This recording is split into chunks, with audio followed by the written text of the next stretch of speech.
artistry is entrepreneurship. And I feel like, just in 10 plus years of doing the show and making my way through the industry, like so many artists are thinking like employees for jobs they don't even have yet because they're trying to cater to the industry, the traditional industry model. Oh, my music needs to sound like this, and I need to write songs that are no longer than 3 minutes, and I need to go viral on TikTok so a label notices me and I get signed. And, it doesn't work that way. Or if it does work that way, it works for a very small percentage of artists. You pretty much have to win the lottery. And then even if you win the lottery, you have to stay signed. Like, they could drop you if they don't feel that you're going to sell enough, and they'll just move on to the next 20, 21-year-old kid who, will come in and do a better job fitting their mold. Artistry is entrepreneurship. Our artistry inherently cannot be fit into this box, right? And that's the entire point of this whole pivot from Underground Music Collective now to ECM, is to teach the artist to be an entrepreneur, because ultimately for the vast majority of us creatives, we've got to do it as a business owner, as an entrepreneur, because you hear all the time, nobody's coming to save you. The music industry, certainly musicians, artists listening to this, any creative, has no interest in saving you. They have an interest in seeing if they can sell you. And if they can't sell you, they'll find somebody else. So you want to be in line with your integrity and successful, be an entrepreneur and start treating your endeavors exactly that way. I'm so glad, Joey, that you said that, because and to take it a little further with what you said, which is absolutely correct, is so many people that are in the music arts, things like that, stuff, living from that creative side, what they do is when they look at the business side is they try to convert themselves over to logic.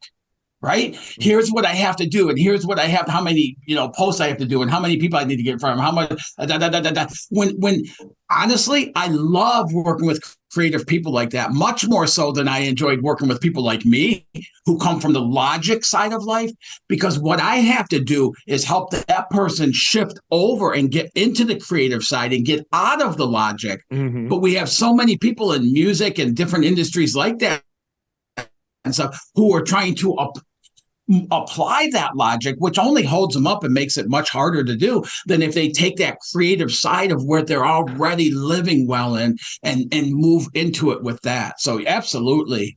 Yeah. That was great the way you said that, Gerard.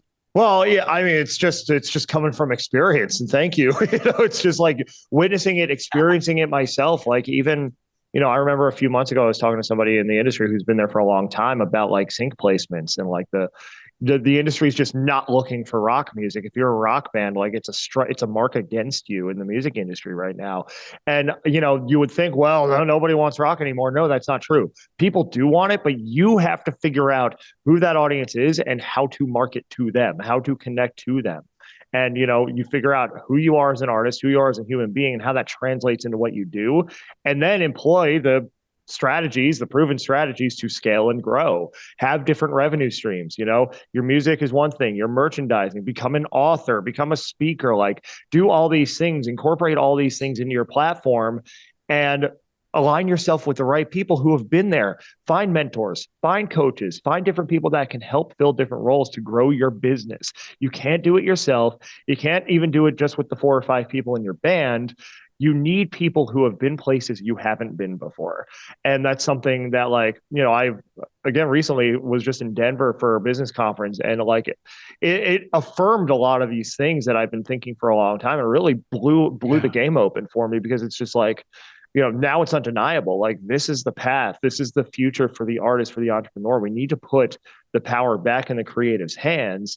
And because you're not going to change this industry from the inside. You're never going to change it from the inside, because the industry doesn't want to change, because that change will not benefit the people in charge of it. You need to change it from the outside. You need to provide an alternative and force it to change on its own. But don't worry about changing the industry. Focus on building your platform and building up the people around you. That's so key.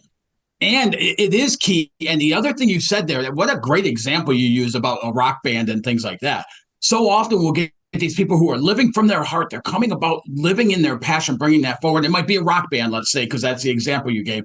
And what they'll do is they'll go, okay, there's not the popularity for rock bands, so let's start doing this instead. And they start moving away from their passion. And what they're doing is exactly what it was like for me in corporate America, is they're no longer living in that passion.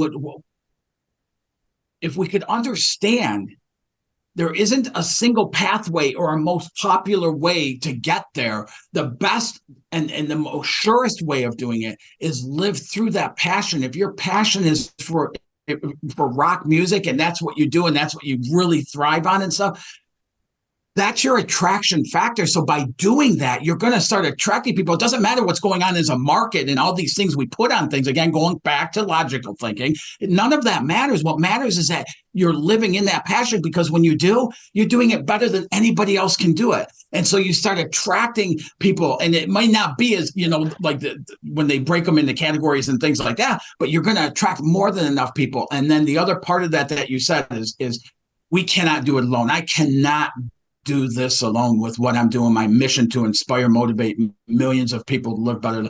I can't do it on my own. People like you and I connecting, people like our friend Steve Ramona and connecting with him and the whole servant's heart thing and living through that.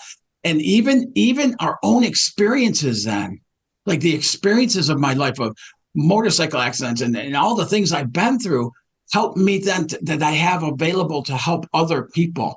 And when we're living like that, all we got to do is live in what feels good for us, whether it's rock music, speaking, coaching, whatever it is.